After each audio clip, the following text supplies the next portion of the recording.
I am 26 years old and my sister Clara is 24. For as long as I can remember, our family has operated on a simple, unspoken system. Clara was the sun. I was a planet that quietly orbited her, useful only for reflecting her light. She was the one who got the praise, the attention, the biggest slice of cake. I was the one who was expected to be responsible, to be quiet, to not make waves. I was the reliable one, the one who cleaned up messes, the one who remembered birthdays and anniversaries. Clara was the one who made the messes and forgot the dates, but she did it with such charm that no one ever seemed to mind. It was just who she was. And it was just who I was. Christmas was always the worst. It was the annual showcase of this dynamic. One year, Clara got a pony. I got a book about horses. Another year, she got a trip to Paris. I got a French dictionary. My parents would always say the same thing with a tired but fond smile. They would say that my gifts were practical. They would say I was the practical one. They never seemed to realize that practical was just another word for less. It was a way to justify giving me less love, less attention, less everything. I learned early on to just smile and say thank you. It was easier than fighting a battle I knew I could never win. I never wanted to cause trouble. I just wanted a quiet life, a peaceful existence where I could be left alone. But this year was different. This year, the unspoken system was finally given a voice. We were all gathered in the living room. The air was thick with the smell of pine needles and roasting turkey. My aunts, uncles, and cousins were all there, their faces glowing in the soft light of the Christmas tree. Presents were being passed around. Clara, of course, was the center of attention. She tore open her gifts with squeals of delight, each one more expensive than the last. Designer bags, expensive electronics, jewelry that sparkled under the lights. I received a new set of dish towels and a gift certificate to a grocery store. Practical. Then came the final gift. My father stood up, a broad smile on his face. He announced that he and my mother had a very special surprise, something they had been saving for last. He walked over to the tree and pulled out a small velvet box. But he didn't hand it to Clara. He walked over to the window, pulling back the curtains. Outside, in the driveway, sat a brand new car. It was a sleek silver convertible, with a giant red bow tied around the hood. The room erupted in gasps and applause. Clara screamed, a high-pitched sound of pure ecstasy. She ran outside, my parents following close behind, beaming with pride. My uncle turned to me, a sympathetic look on his face. He asked if I was okay. I just nodded, forcing a smile. I was used to this. This was normal. But then I heard it. My mother, her voice carrying on the cold winter air as they all admired the car, said the words that would change everything.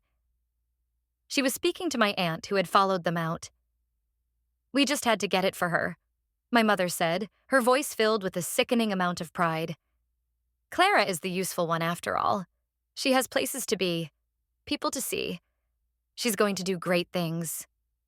The useful one. The words hit me like a physical blow. It wasn't just about the gifts anymore. It wasn't about the money or the attention. It was a declaration. It was a judgment on my entire existence. In their eyes, I was not useful. My quiet life, my steady job, my responsible nature. It was all worthless. I was the spare part, the background character in the story of their perfect daughter. I felt a cold knot form in my stomach. Something inside me, something that had been dormant for a very long time, began to stir. It was a quiet, simmering anger that I had never allowed myself to feel before. They all came back inside, their faces flushed with excitement. Clara was still giddy, talking a mile a minute about all the places she would go in her new car. No one looked at me. No one seemed to notice the storm that was brewing inside me. Then my father, as an afterthought, pointed to a small, forgotten envelope under the tree. "Oh, Maya," he said, his voice casual. "That one's for you." I walked over and picked it up. It was a simple white envelope with my name written on it in unfamiliar, elegant handwriting. It felt thin, almost empty. I could feel everyone's eyes on me, a mixture of pity and impatience. They wanted to get back to celebrating Clara. I slowly tore it open. Inside, there was no fancy card, no glitter, no holiday cheer. There was just a single old-fashioned brass key and a single sheet of folded paper. I unfolded the paper. My hands were trembling slightly. It was a legal document. A deed. I read the words, my eyes scanning the dense official text. My mind struggled to comprehend what I was seeing. The document clearly stated that the ownership of this very house, the house we were all standing in, had been transferred. It was no longer in my parents' names. It was in mine. My grandmother, before she passed away 2 years ago, had arranged it all. The letter accompanying the deed, from her lawyer, explained everything. She had seen the way my parents treated me. She had seen their blatant favoritism, their casual cruelty. She wanted to give me security. She wanted to give me a choice. I looked up from the paper, my heart pounding in my chest. My father was laughing. "What is it, Maya?" he asked, a condescending tone in his voice. "A coupon for a free coffee? Don't tell me Grandma left you one of her old brooches." Clara snickered. "Probably a map to the public library," she said, tossing her hair back. "Since she's so practical." I held up the key. It felt heavy in my hand. Heavy with the weight of possibility. I looked at my parents, at my sister, at the shiny new car outside. I looked at the walls of the house that was now mine. And for the first time in my life, I felt a surge of power. The anger inside me was no longer quiet. It was a roaring fire. They had called me the useless one. They had no idea how useful I was about to become. I needed to be sure. I had to confirm this was real before I did anything. The lawyer's name and number were at the bottom of the letter. My mind was racing. I had to get out of that room. I folded the paper carefully and put it back in the envelope along with the key. I slipped it into my pocket. "It's nothing," I said, my voice surprisingly calm. "Just a letter." I needed to think. I needed to be alone. I made an excuse about feeling unwell and went up to my room, the sound of their laughter following me up the stairs. My hands were shaking as I closed the door behind me. I pulled out the deed and the letter again, spreading them out on my bed. I read them over and over, the legal jargon slowly starting to make sense. It seemed real. It looked official. But I had to be 100% certain. A mistake now would be catastrophic. It would be the ultimate humiliation. The next morning, I woke up early. The house was quiet. I could hear my father snoring softly down the hall. Clara was probably sleeping in, dreaming of all the places she would go in her new car. I tiptoed downstairs, my phone in my hand. I found the lawyer's number and dialed it, my heart pounding with a mixture of hope and fear. I stepped out into the cold morning air, pacing back and forth on the porch as the phone rang. A calm, professional voice answered. "Law offices of Mr. Abernathy." I took a deep breath. "Hello," I said, my voice barely a whisper. "My name is Maya. I'm calling about my grandmother, Eleanor. I received a letter from you." "Ah, yes, Maya," the voice said, and I could hear the rustling of papers. "Mr. Abernathy has been expecting your call. He handled your grandmother's estate. Please hold for a moment."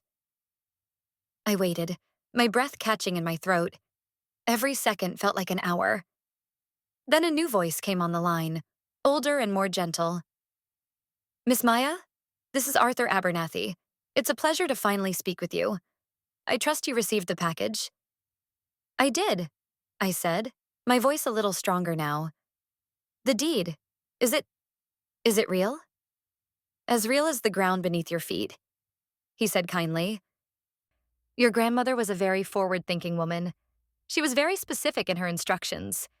The deed was to be held in trust and delivered to you on your 26th Christmas. She wanted to ensure you had a foundation, a place of your own no matter what." A wave of emotion washed over me. Tears pricked at the corners of my eyes. My grandmother had seen me. She had really seen me. "Why?" I whispered. "Why did she do this?" She loved you very much, Mr. Abernathy said. She was also a very shrewd observer of character.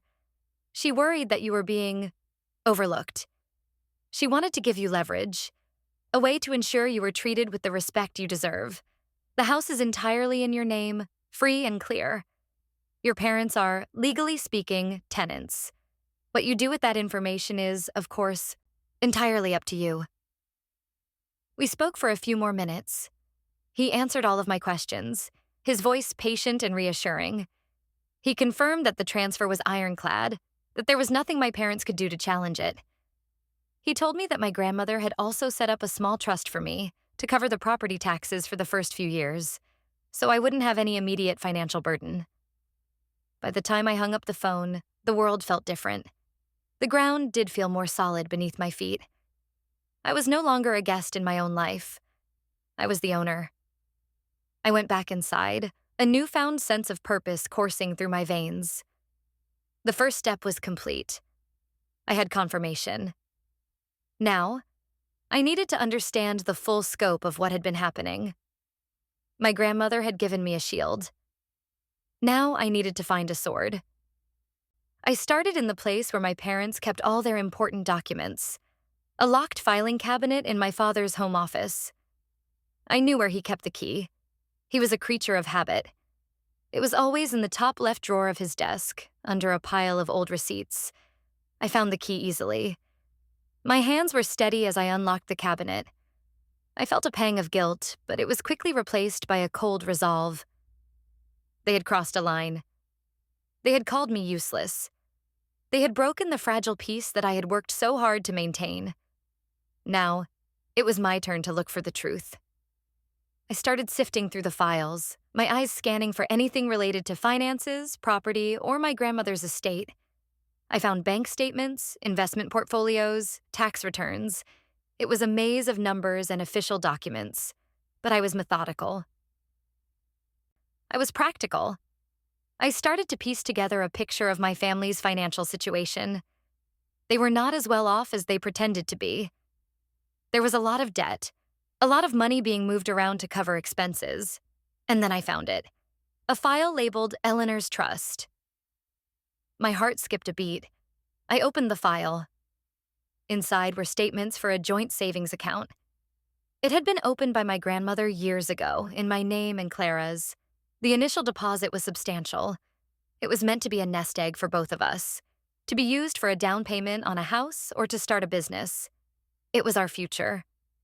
I flipped through the statements, my blood running cold. Over the past year, there had been a series of large withdrawals, thousands of dollars taken out every few months. The balance was dwindling. And then I saw the final withdrawal, dated just 2 weeks before Christmas. It was for a very specific amount, an amount that seemed strangely familiar. I pulled out my phone and quickly searched for the price of the car my parents had bought for Clara. It was a perfect match, to the dollar. They hadn't just bought her a car. They had stolen my inheritance to do it. They had taken my future and handed it to her, wrapped in a giant red bow. The betrayal was so profound, so absolute, that I couldn't even cry. All I felt was a chilling clarity. This wasn't just about favoritism anymore. This was about theft. This was about a level of deception that I could never have imagined. I took pictures of every single statement with my phone. I documented every withdrawal, every date, every amount. I had the deed to the house. And now, I had proof of their crime. I put everything back exactly as I had found it, locked the cabinet, and returned the key to its hiding place. I walked out of the office, my mind a whirlwind of anger and strategy. They thought I was the quiet one, the one who would never make a fuss. They were about to learn how wrong they were. The game had changed, and I was the one holding all the cards. I spent the next few days in a state of quiet observation. I watched my family, seeing them through new eyes. I saw the way my father puffed out his chest whenever he talked about Clara's car. I saw the smug satisfaction on my mother's face. I saw Clara, preening and posing, acting as if she had earned this grand prize through her own merit. They were so wrapped up in their own little world, so secure in their roles. that they didn't notice the change in me. They didn't see the steel in my spine, the fire in my eyes. They just saw quiet, practical, useless Maya. I started to plant small seeds of doubt. I began to ask innocent questions, questions designed to make them squirm. One evening at dinner, I turned to my father. "That's such a beautiful car," I said, my voice sweet and light. "It must have been very expensive. I'm so glad you guys are in a position to afford something so generous." My father beamed. "Only the best for my little girl," he said, winking at Clara. "We've been saving up for a while. It was worth every penny to see the look on her face." "I bet," I said, taking a slow sip of water. "It's just, I was looking at some financial planning articles online, and they all say it's important to have a solid nest egg. I hope this big purchase didn't dip into your retirement funds too much." My mother's smile tightened just a fraction. "Don't you worry your pretty little head about our finances, Maya," she said, her voice a little too sharp. "Your father and I are perfectly capable of managing our own money." "Oh, I know," I said quickly. "I just worry. You've both worked so hard. I would hate for you to be in a tough spot later on." I let the sentence hang in the air, a subtle threat wrapped in a cloak of concern. I saw a flicker of unease in my father's eyes before he quickly masked it with a dismissive laugh. The next day, I approached Clara. She was in the driveway, polishing the hood of her new car until it gleamed. "It's amazing, Clara," I said, running a hand over the smooth, cool metal. "You must be so excited." She rolled her eyes, but she couldn't hide her smile. "It's okay, I guess," she said, trying to sound nonchalant. "It's just a car." "It's more than a car," I said. "It's a symbol. It shows how much Mom and Dad believe in you.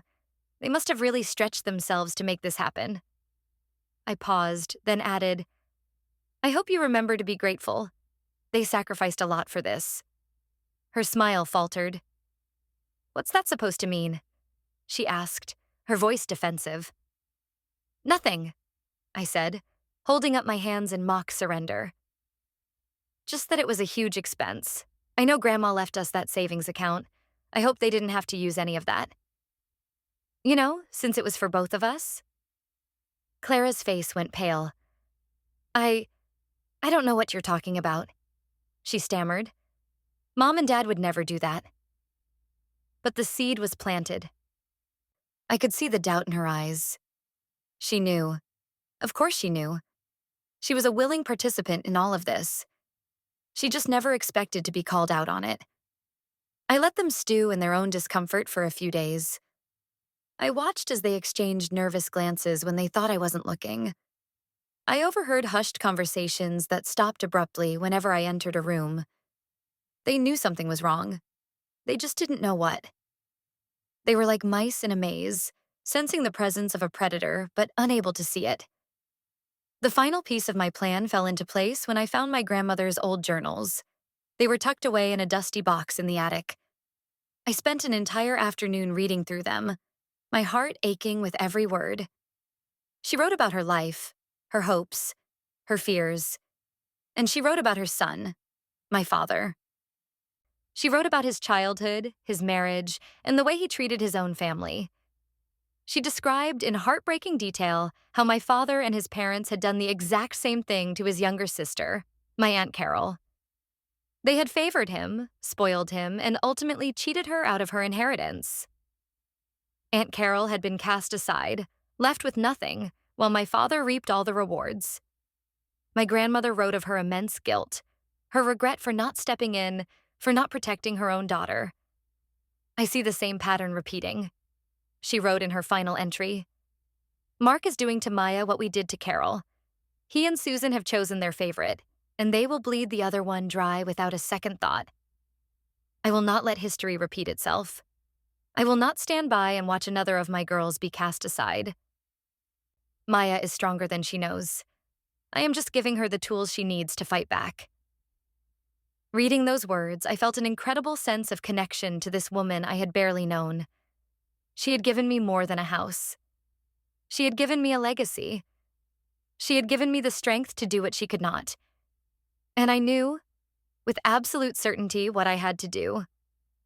I couldn't just take back what was mine. I had to expose them. I had to make them face the consequences of their actions, not just for what they did to me, but for the generations of cruelty that had led to this moment. The stage was set for New Year's Eve. My parents were hosting their annual party. All of our family and friends would be there. It was the perfect audience.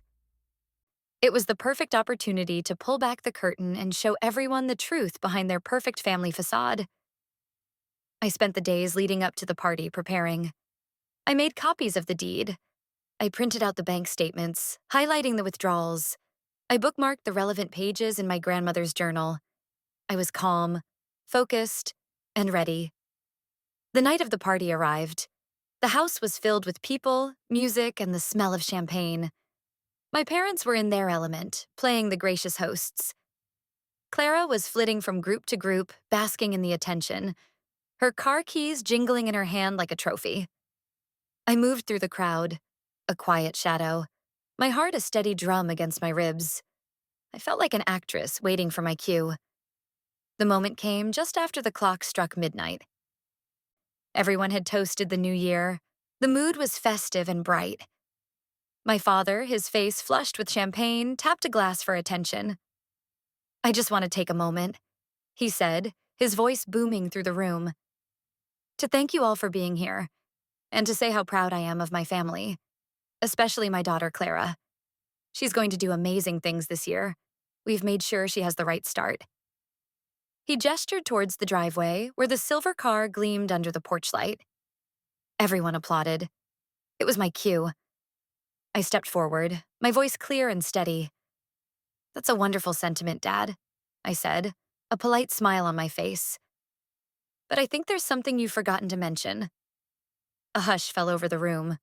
All eyes turned to me. My father looked confused, then annoyed. "What are you talking about, Maya?" he asked, his tone sharp. "I'm talking about the house," I said, my voice never wavering. "This beautiful house where we're all celebrating tonight. You've been making a lot of plans for it. Renovations, redecorating. You even talked about giving Clara the master bedroom." I paused, letting the words sink in. "There's just one small problem with all of your plans." I reached into my purse and pulled out a copy of the deed. I held it up for everyone to see. "The problem," I said, my voice ringing with a newfound authority, "is that you don't own this house anymore. I do." The silence in the room was absolute. You could have heard a pin drop. My father's face went from confusion to disbelief to a dark, mottled red. My mother gasped, her hand flying to her mouth. Clara just stared at me, her eyes wide with shock. "What is this nonsense?" my father sputtered, snatching the paper from my hand. He scanned it, his eyes darting back and forth. "This is a joke. This is some kind of sick joke." "It's no joke," I said calmly. "It's the deed to this property, legally transferred to my name by Grandma Eleanor before she passed away. It was her final gift to me. You can call her lawyer Mr. Abernathy, if you'd like. He's expecting your call."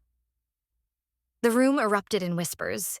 My relatives were looking back and forth between me and my parents, their faces a mixture of shock and morbid curiosity. My mother started to cry, soft, heaving sobs. "How could you do this to us, Maya?" she wailed. "After everything we've done for you?" "Everything you've done for me?" I repeated, my voice laced with an icy calm. "You mean like calling me the useless one in front of the entire family? Or perhaps you mean this." I pulled out the printed bank statements, the highlighted lines glowing like a confession. I handed a copy to my Aunt Carol, who was standing nearby, her face pale. "This," I announced to the room, "is the statement from a joint trust account that Grandma set up for me and Clara. Or I should say, what's left of it. You see, my parents decided that I didn't need my half of the inheritance, so they took it. They drained the account to buy Clara her brand new car." My father lunged for the papers, but my aunt held them tight, her eyes scanning the page. Her face, which had been pale with shock, was now hardening with a familiar, long-buried anger. She looked at my father, her brother with a look of pure contempt. "It's true," she said, her voice shaking with rage. "He did it again. It's exactly what he did to me." The dam broke. The carefully constructed facade of my perfect family shattered into a million pieces. People were shouting, crying, pointing fingers. My father was yelling, his words a jumble of denials and threats. My mother was wailing, a pathetic broken sound. Clara was backed into a corner, her face a mask of terror and shame. I stood in the center of the storm, calm and unmoved. I had done it. I had exposed them. The truth was out, and it was more powerful than any lie they could ever tell.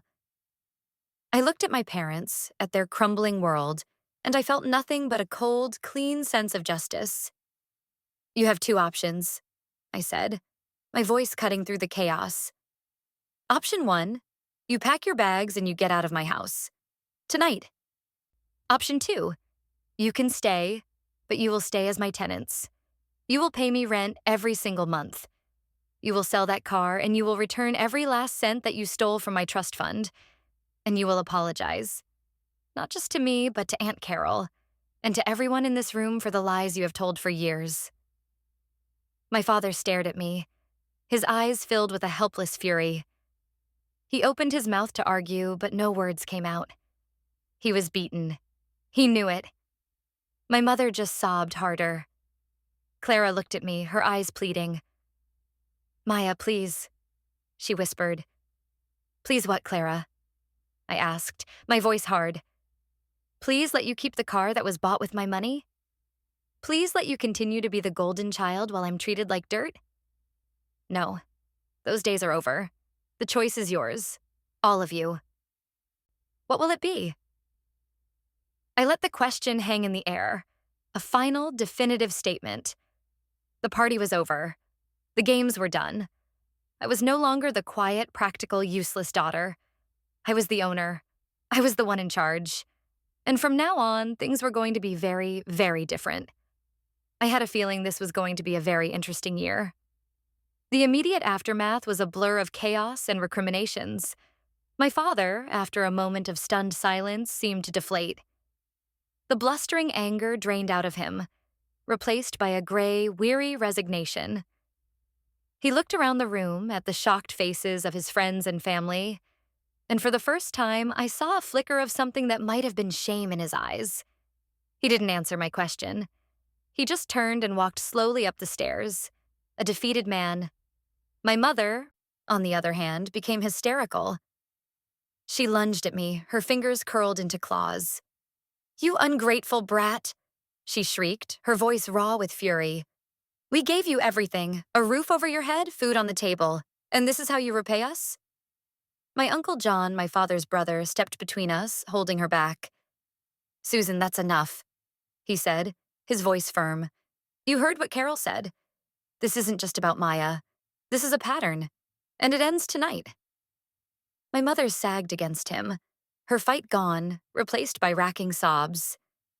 The guests began to leave, murmuring apologies and casting sympathetic glances in my direction. They couldn't get out of the house fast enough. It was like a bomb had gone off, and they were all fleeing the fallout. Finally, only the family was left. My parents were upstairs. Clara was still huddled in the corner, crying silently. My Aunt Carol came over to me and wrapped me in a fierce hug. "Thank you," she whispered in my ear, her voice thick with emotion. "You did what I was never strong enough to do. Your grandmother would be so proud of you." I clung to her, a wave of exhaustion washing over me. The adrenaline that had been coursing through my veins was starting to fade, leaving behind a deep, aching weariness. "What do I do now?" I asked her, my voice small. "You hold your ground," she said, pulling back to look me in the eyes. "Don't let them manipulate you. Don't let them guilt you into backing down. You have all the power now. Use it." The next few days were a tense, miserable ceasefire. My parents stayed in their room, communicating only through terse, angry text messages. Clara avoided me completely, scurrying out of any room I entered. The big, beautiful house felt like a tomb, heavy with unspoken resentment. I used the time to solidify my position. I called Mr. Abernathy again and had him draw up a formal lease agreement. I opened a new bank account in my name only. I contacted a reputable car dealership and got an estimate on the value of Clara's car. I was methodical, practical, just as my parents had always claimed I was. But now I was using those skills for myself.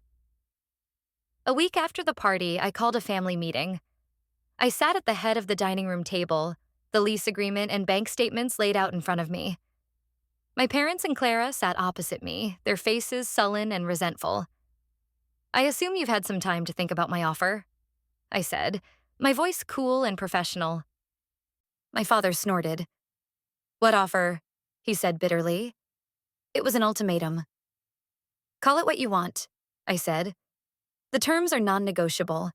You can stay in this house, but you will pay market rate rent. The first payment is due on the 1st of February.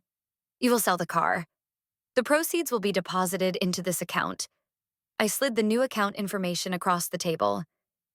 "To repay the money you stole from me. And you will both apologize sincerely and publicly to me and to Aunt Carol."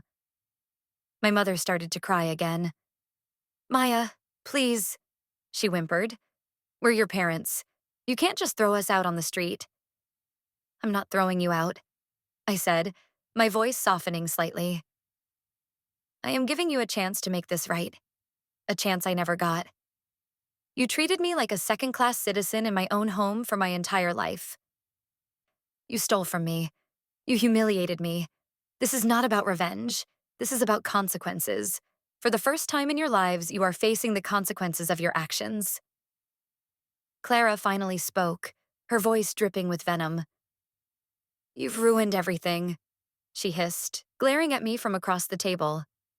"I hate you." "You hate me because you got caught," I shot back, my patience wearing thin.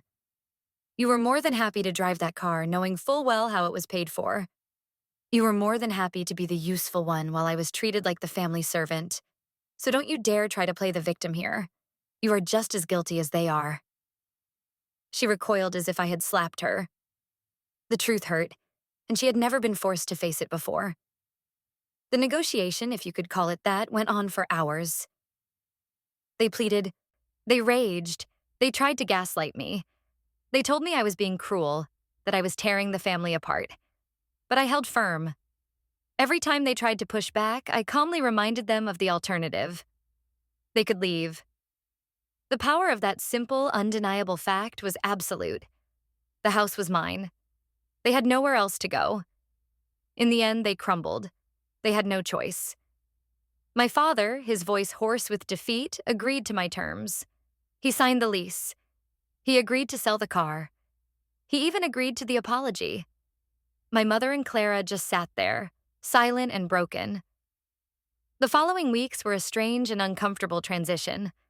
The car was sold and the money was deposited into my account. The first rent check cleared. My parents started treating me with a new, wary respect. It wasn't love and it wasn't kindness. It was the deference one gives to a person who holds their fate in their hands. They were polite, they were quiet, and they stayed out of my way. The public apology was the hardest part for them. I insisted it be done at a family dinner, with Aunt Carol present. My father stood at the head of the table, his hands trembling, and read from a prepared statement. He apologized for his financial and emotional neglect of both his sister and his daughter. He admitted to the favoritism, to the theft, to the years of casual cruelty. It was stilted and forced, but the words were said.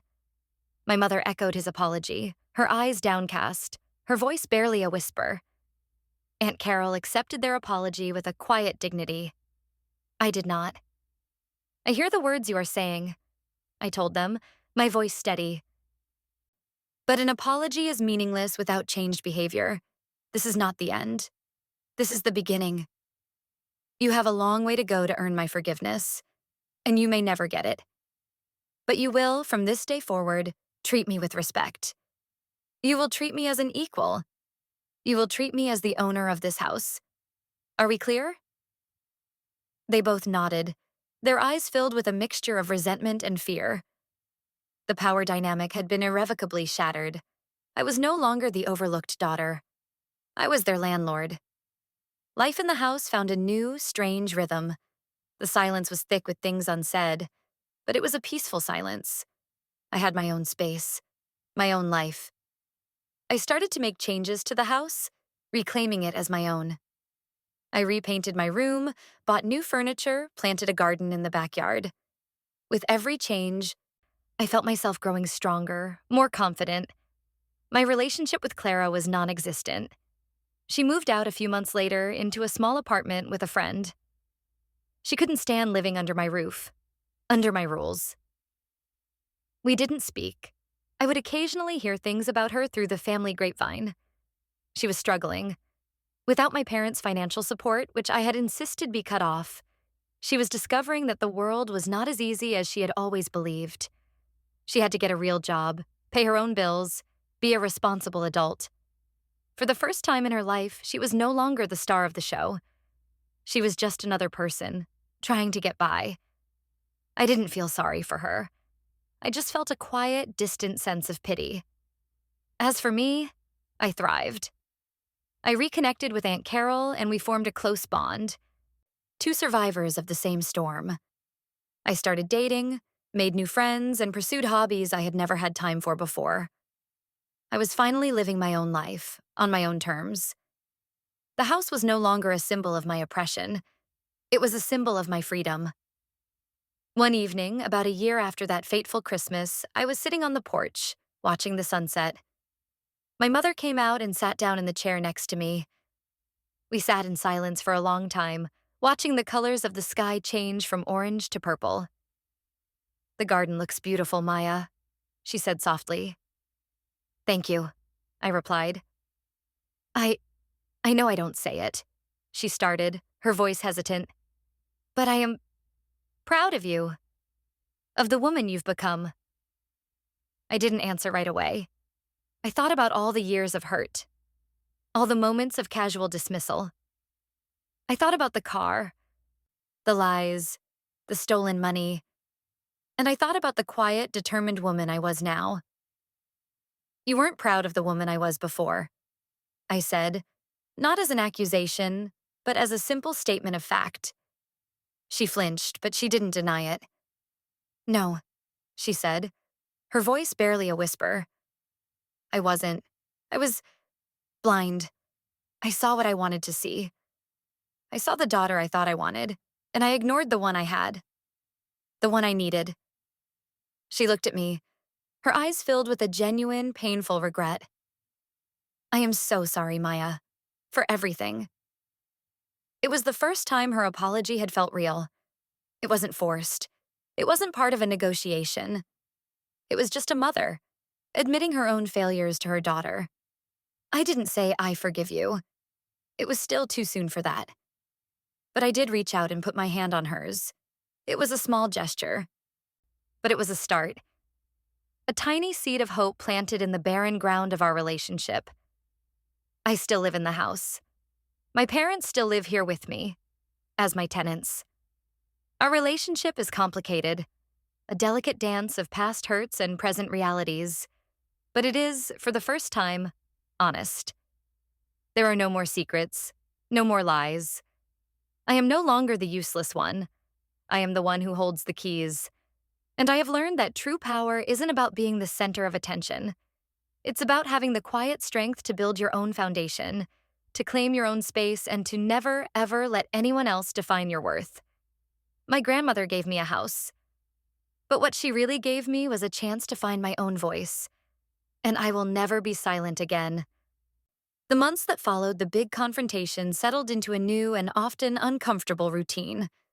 The house, once a place of simmering tension, was now a landscape of quiet, careful maneuvering. My parents moved through the rooms like ghosts, their presence diminished. They paid their rent on time, every time. The money would appear in my bank account on the first of the month without fail, a silent digital reminder of our new arrangement. They kept to themselves, mostly. My father spent most of his time in his office, the door closed. My mother busied herself with chores, cleaning a house that was no longer hers with a frantic, nervous energy. Conversations were stilted and formal. They would ask me if I needed anything from the store. I would ask them if the leaky faucet in their bathroom had been fixed. We were polite, like strangers sharing a living space. The old dynamic, the one where they were the sun and I was a dim, orbiting moon, had been completely upended. Now, it felt as if I was the one with the gravity, and they were the ones caught in my orbit, unsure of their footing. My relationship with Clara remained a frozen wasteland. She sent me a single, furious text message a few weeks after she moved out. It was a long, rambling tirade, blaming me for her newfound hardships. She accused me of being jealous, of always wanting to ruin her life. I read it, deleted it, and didn't reply. There was nothing to say. Her reality was so warped by years of entitlement that she was incapable of seeing the truth. She couldn't understand that her hardships were just the normal consequences of adulthood, consequences my parents had always shielded her from. I heard from Aunt Carol that Clara was working as a waitress, struggling to pay her rent. She had sold some of the expensive bags and jewelry my parents had bought her over the years, but that money was quickly running out. She had apparently tried to ask my parents for money, but for the first time they had said no. Not because they didn't want to help her, but because, as my father had apparently told her, every spare dollar we have goes to Maya for rent. The irony was not lost on me. In their attempt to prop up their golden child, they had made it impossible to continue doing so. One of the biggest changes was my own sense of self. For years, I had made myself small to avoid taking up too much space. I had dressed in muted colors, kept my opinions to myself, and avoided any kind of conflict.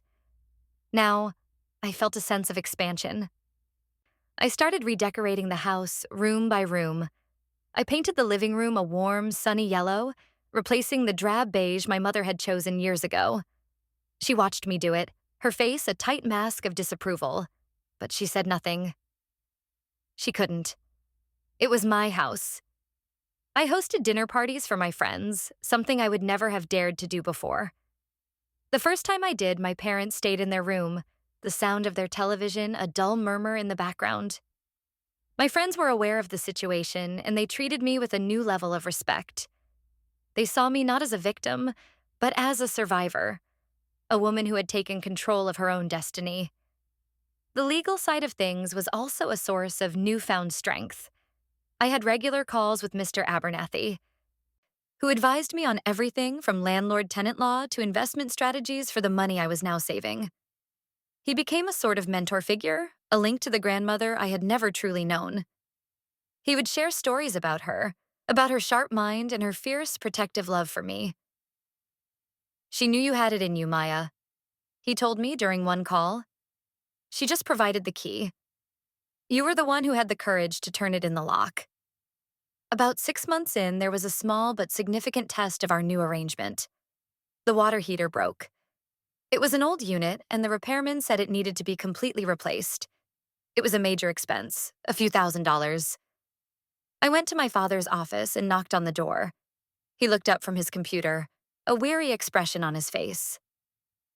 "Yes. Maya?" "The water heater is broken," I said simply. "It needs to be replaced. The cost is going to be about $3,000. He sighed, running a hand over his face. "Okay," he said. I'll see what I can do. We're a little tight this month." I stood my ground. "This isn't a negotiation, Dad," I said, my voice firm but not unkind. "As per the lease agreement you both signed, major repairs are the responsibility of the landlord." "That's me. I am informing you of the expense, not asking for your permission or your contribution. I just wanted to let you know that there will be workmen here tomorrow morning." He stared at me, a complex mixture of emotions playing across his face. There was resentment, yes, but there was also a grudging respect. I was handling the situation with the same practicality and responsibility that they had always claimed to value, but had never truly rewarded. "Right," he said finally, looking down at his desk. "Of course, you're the landlord." It was a small moment, but it was a powerful one. It solidified the new reality for both of us. I was in charge, I was responsible, and I was capable. The first Christmas after the confrontation was a subdued affair. My parents suggested meekly that maybe we could just skip the gift exchange this year. I agreed. The thought of going through that ritual again was unbearable. Instead, I invited Aunt Carol and her family over for a quiet dinner. My parents joined us, but they were peripheral figures, orbiting the warm circle of conversation I had created. Clara, predictably, did not come. She spent the day with her roommate's family. I felt a small pang of sadness, not for the sister I had, but for the sister I wished I'd had. But then I looked around the table, at my aunt laughing, at my cousins telling stories, at the new chosen family I was building, and the sadness faded. I was creating my own traditions, my own happiness. I didn't need their approval or their validation anymore. The apology my mother gave me on the porch that summer evening was a turning point. It didn't erase the past, but it opened a door to a different kind of future. Our relationship began to thaw, slowly and cautiously. We started having small conversations, not about finances or house repairs, but about books or movies or the weather. It was superficial, but it was a start. She started to ask me about my day, about my job, about my friends. She was trying, in her own clumsy way, to see me as a person, not just a problem to be managed. My father remained more distant. I think the blow to his pride was too great. He had been the undisputed king of his castle for so long, and being demoted to a mere tenant was a humiliation he struggled with daily. But even he began to soften in small ways. He started leaving the newspaper on the kitchen table for me in the mornings, folded to the section he knew I liked to read. He would occasionally offer to help me with chores in the garden, his hands, which had once only signed checks, now learning the feel of soil and weeds. One day, I received a letter in the mail. It was from Clara. My first instinct was to throw it away, unopened. But curiosity got the better of me. I sat down at the kitchen table, the same table where I had laid out my ultimatum, and opened it. The letter was not what I expected. It was not angry or accusatory. It was sad. She wrote about her struggles, about how hard it was to make ends meet.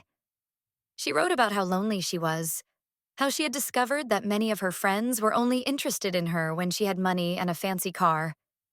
She didn't apologize, not in so many words. But she did say one thing that stuck with me. "I never realized how much they did for me," she wrote, "and I never realized what it was costing you." It was the closest she would ever get to an admission of guilt. It was a crack in the armor of her entitlement. I didn't write back. It wasn't my job to fix her or to absolve her of her guilt. She had to walk her own path, just as I had been forced to walk mine. But the letter did give me a sense of closure. She was finally, slowly beginning to understand. Life continued. I got a promotion at my job. I started a serious relationship with a wonderful man who loved and respected me for who I was. He was shocked when I told him the story of my family, but he was also incredibly supportive. "They underestimated you," he said, shaking his head in disbelief. What a mistake. My parents, over time, began to resemble something closer to actual parents. They were still flawed, still carrying the baggage of their past mistakes. But they were trying. They treated my boyfriend with kindness and respect. They started to ask for my opinion on things, and they actually listened to my answers. The rent checks still came every month, a necessary reminder of the boundaries I had set. But the atmosphere in the house was lighter, more breathable. I never forgot what they did. The scars were still there, a faint, silvery network on my heart. But they no longer ached with the same intensity. I had taken their cruelty and their neglect, and I had used it as fuel to build a better life for myself. I had taken the label of useless, and I had turned it into my greatest strength. Because when you are consistently underestimated, when no one is paying attention to you, you have the freedom to become incredibly, powerfully, and practically useful to yourself. And that is a gift more valuable than any car, any inheritance, any amount of praise. It is the gift of self-reliance. And it was a gift I had given to myself. As the second year of our new arrangement began, I noticed a more profound shift, particularly in my mother. The frantic, nervous energy that had defined her since the confrontation had softened into a quiet melancholy. She seemed to be looking inward, re-examining her life and the choices she had made. One afternoon, I found her in the attic, surrounded by old photo albums. She was crying softly. I hesitated in the doorway, unsure if I should intrude. She looked up and saw me, her eyes red and puffy. She gave me a weak, watery smile. "Come in," she said, her voice thick. I was just remembering. I sat down on an old trunk beside her. She had an album open on her lap, turned to a page of photos from my childhood. There I was, a gap-toothed 7-year-old standing slightly behind Clara at a birthday party. Clara was in a frilly pink dress, beaming at the camera, surrounded by presents. I was in a simple, practical blue dress, holding a single balloon, my expression serious and watchful. "I was always so worried about Clara," my mother said, her voice barely a whisper. "She was so fragile, or so I thought. She needed so much attention, so much praise, just to feel okay. And you were always so self-sufficient, so strong. I never thought you needed me." "I did need you," I said softly, the words coming out before I could stop them. It was a truth I had buried for a very long time. "I needed you to see me." Tears streamed down her face. "I know," she sobbed. "I know that now. I was so focused on propping her up that I didn't see you standing right there, holding everything together. I took your strength for granted. I used it as an excuse to neglect you. And that is a failure I will have to live with for the rest of my life." It was a raw, painful confession. And in that moment, sitting in the dusty, half-lit attic, I felt a flicker of something I hadn't expected. Empathy. I saw her not as a monster, but as a flawed human being who had made a terrible, life-altering mistake. It didn't excuse her actions, but it did make them, for the first time, understandable. "You can't change the past, Mom," I said, my voice gentle. "All you can do is change the present."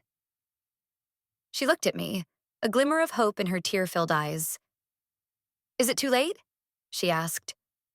"I don't know," I said honestly. "But you're here now. That's a start." From that day on, our relationship began to genuinely heal. We started spending more time together, not as landlord and tenant, but as mother and daughter. We would go for walks or work in the garden or just sit and talk. She told me stories about her own childhood, about the pressures and expectations that had been placed on her. I, in turn, shared my own hopes and dreams, the parts of myself I had always kept hidden. It was a slow, tentative process, like learning a new language. But we were both willing to try. My father's journey was quieter, more internal. He never had a big emotional breakthrough like my mother. But I saw the changes in him, too. He started to take an interest in my work, asking me about my projects and celebrating my successes. He stopped trying to offer unsolicited advice and started listening to my perspective. He even started to build a relationship with my boyfriend, finding common ground in a shared love of old movies and bad puns. One evening, he came to me with a check. It wasn't the rent check. It was for a much smaller amount. "What's this?" I asked, confused. "It's your half of the money from Grandma's trust," he said, not meeting my eyes. "The first installment. I've been putting a little aside each month. It's not much, but it's a start. I'm going to pay you back. All of it." I was stunned. "Dad, you don't have to do that," I said. "The car was sold. The money was repaid." "I know," he said, finally looking at me. "But that was just the principle. This is about the principle. I stole from you, Maya, and a man pays his debts." I took the check, my hand trembling slightly. It wasn't about the money. It was about the gesture. It was his way of atoning, his way of acknowledging the depth of his wrongdoing. It was his apology, offered not in words, but in action. "Thank you," I said, my voice thick with emotion. The final piece of the puzzle fell into place about a year later. I received a wedding invitation in the mail. It was from one of our cousins. I was planning to go with my boyfriend, but I wasn't sure what the family dynamic would be like. I hadn't seen Clara in person since the night of the party.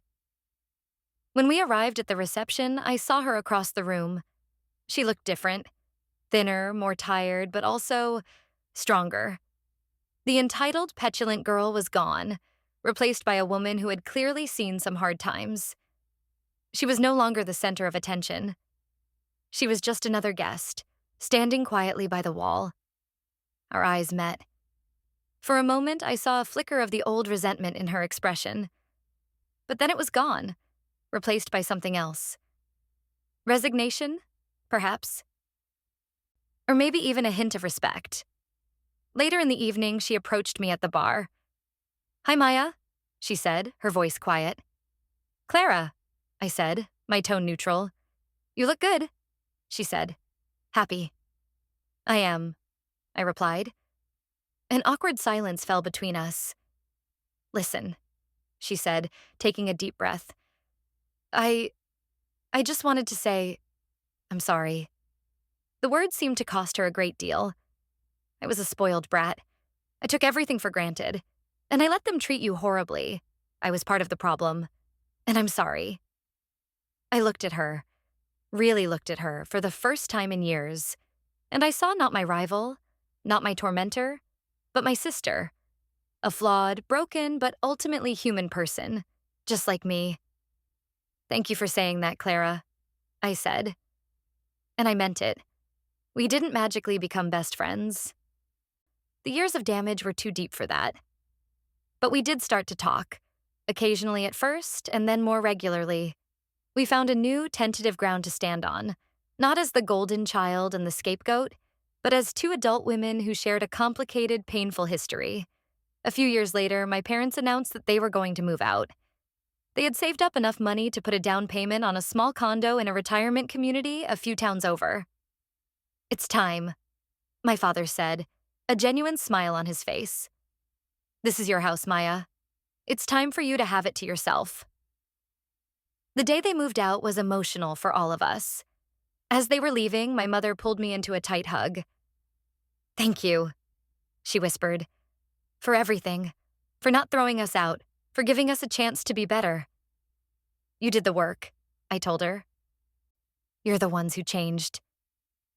After they left, I stood in the quiet, empty house. It was finally, completely mine. But it no longer felt like a fortress I had to defend. It felt like a home. A home that had been through a terrible storm but had come out stronger, cleaner, and more honest on the other side. I had taken back my inheritance, yes, but I had gained so much more. I had gained a real relationship with my aunt. I had gained the love and respect of a wonderful partner. I had even, against all odds, gained a mother, a father, and a sister. Not the ones I had started with, but new, better versions of them, forged in the fire of truth and consequences. And me? I had gained myself. I was no longer Maya, the quiet one, the practical one, the useless one. I was just Maya. And that was more than enough. My grandmother's gift had been a key and a deed, but the real inheritance she left me was the knowledge that I had the power to unlock my own future, to own my own life, and to build a home wherever I chose to be. And that was a lesson I would carry with me forever. The house was a symbol, but the strength I found was real, and it was mine to keep.